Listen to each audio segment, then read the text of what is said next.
Hello everybody, Killatia right here, and today we are checking out the Hyperkin RetroN 5, the 5-in-1 clone console that can play your Sega Genesis, Super Nintendo, NES, Famicom, and of course the entire Game Boy lineup from the classic to color to advance. So how is it? Well, let's take a closer look at this system. And here is the RetroN 5 up close and personal.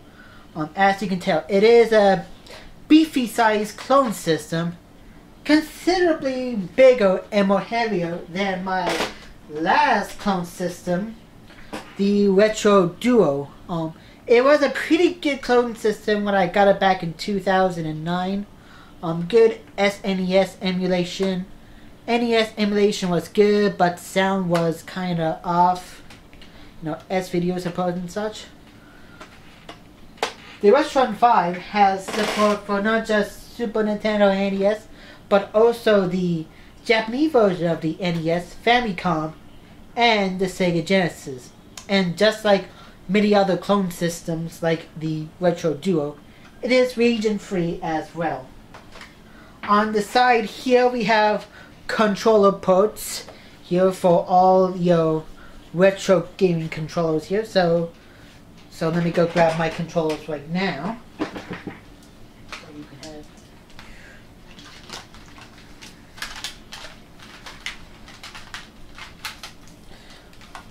Here we go. You can have your Sega Genesis controller connected right here. If I had it inserted correctly and it was on camera.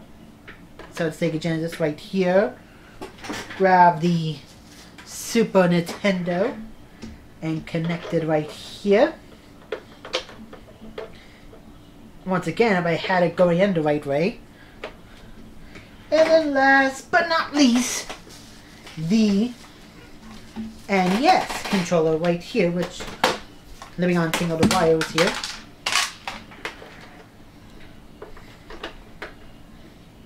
Ta-da!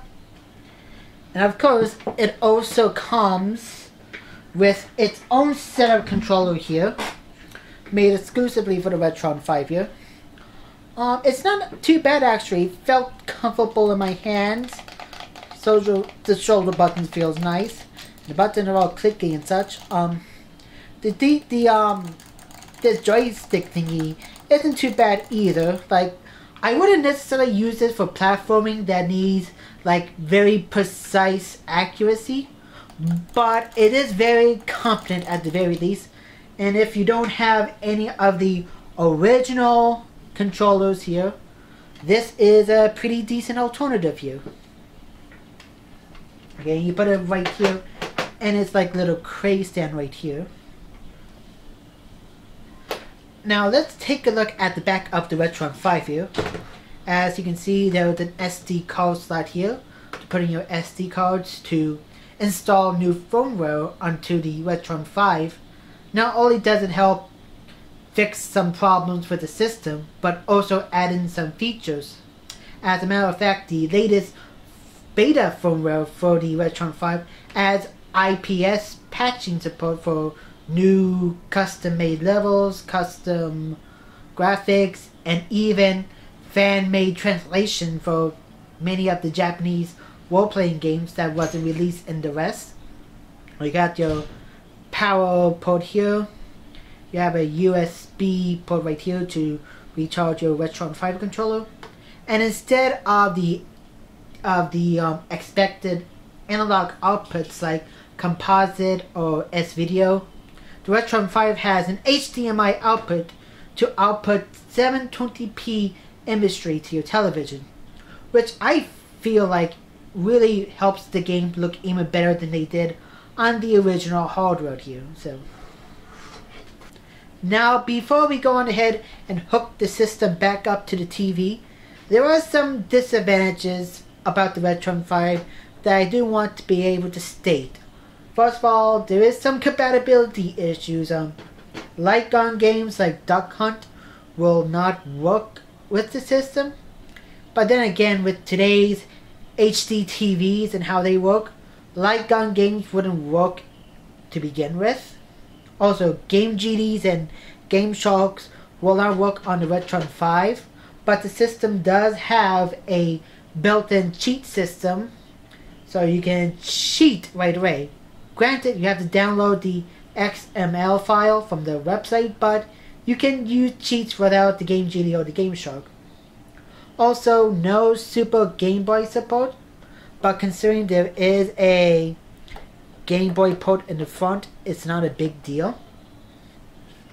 And last but not least, some people have complained about some of the RetroN 5 having bent connector pins on the actual consoles. There isn't any on the Famicom, on the NES. That SNES. Wait, no, this is NES. This is SNES, and there's no pin problems right here. But there is a pin that is out of alignment here on the Sega Genesis. It hasn't bothered me too much, in all honesty. I'm still able to put in cartridges and play the Sega Genesis game. But it is noticeable and something that should be pointed out here. So, anyways, enough about the faults. Let's go on ahead and play some RetroN 5. Now we're at the main menu of the RetroN 5 here. And let me go on ahead and insert Super Mario Brothers for the NES here.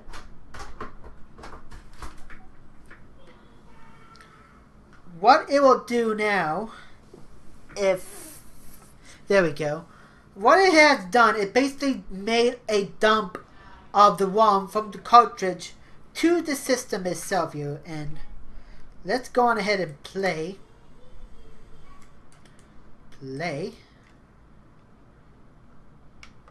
Well, let's go on ahead and restart the game here. We want Mario Brothers.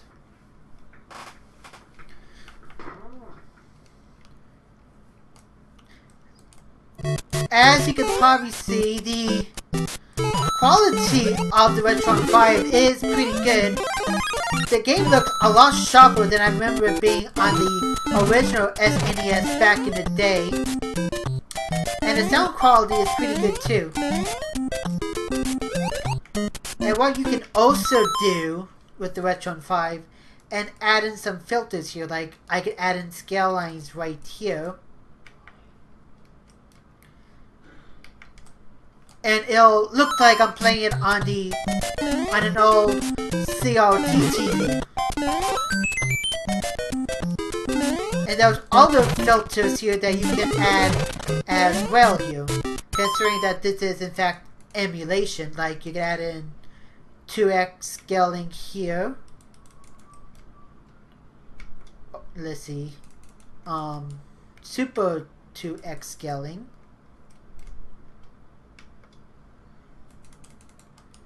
Super Eagle. Yeah, I do not like Super Eagle all that much. So, let's try another filter here. Scale 2. Not too bad. Let's try the other filters here. L key 2x.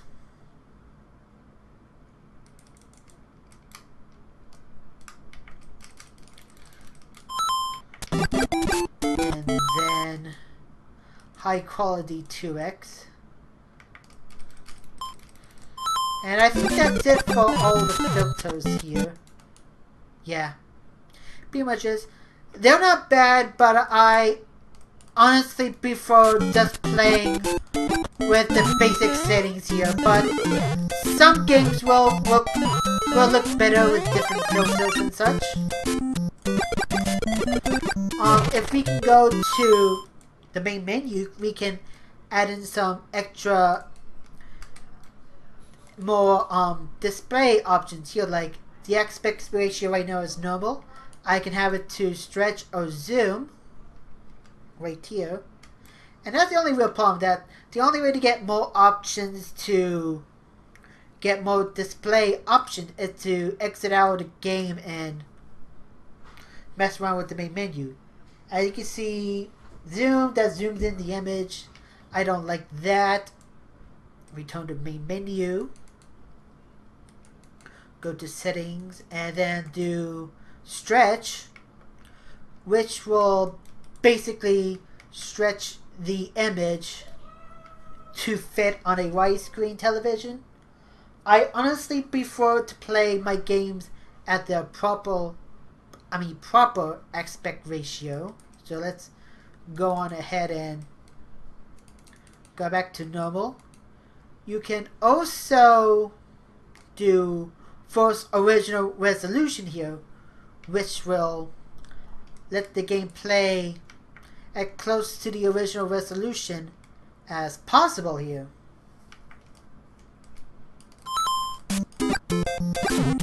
Actually, this isn't too bad. I may keep it at original resolution for this game at least.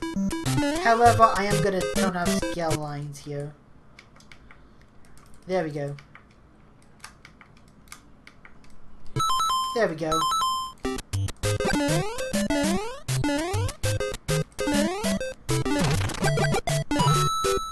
Okay, now for comparison's sake, I'm gonna re-hook the Retro Duo to my television and see how it compares to the RetroN 5, because the RetroN 5, I can tell you right now, looks a lot better, but let's see how it compares to my old clone console here. So give me a second here.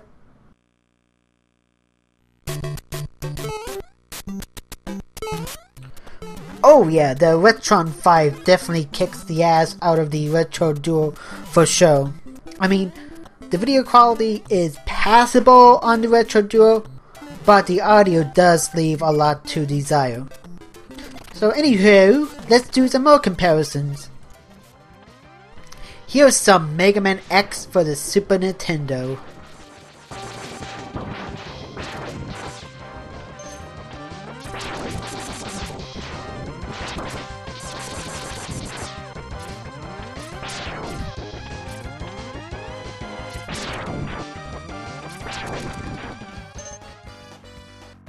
Here's the original Sonic the Hedgehog on the Sega Genesis.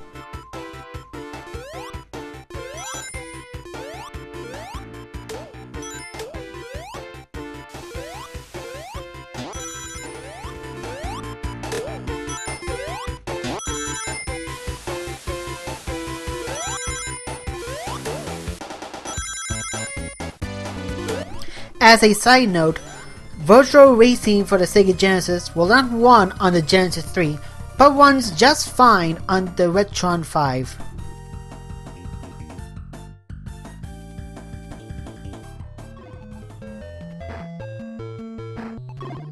And here's the Game Boy Classic Tetris.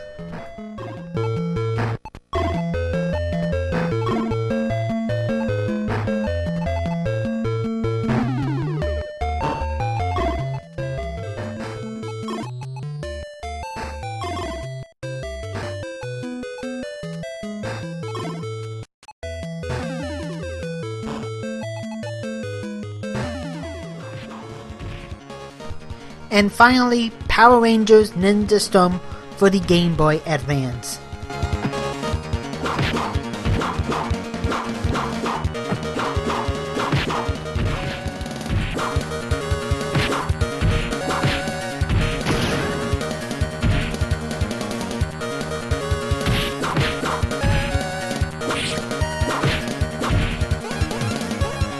So, is it worth picking up a RetroN 5 just to play the classic retro games of the past?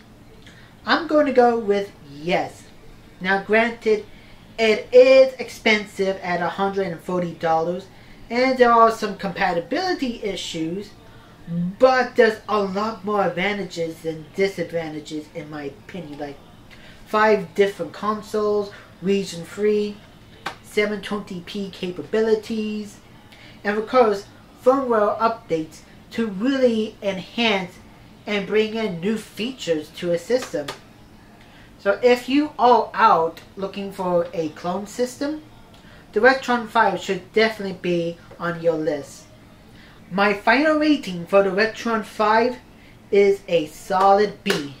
This is Killatia signing off. Hope to see you next time.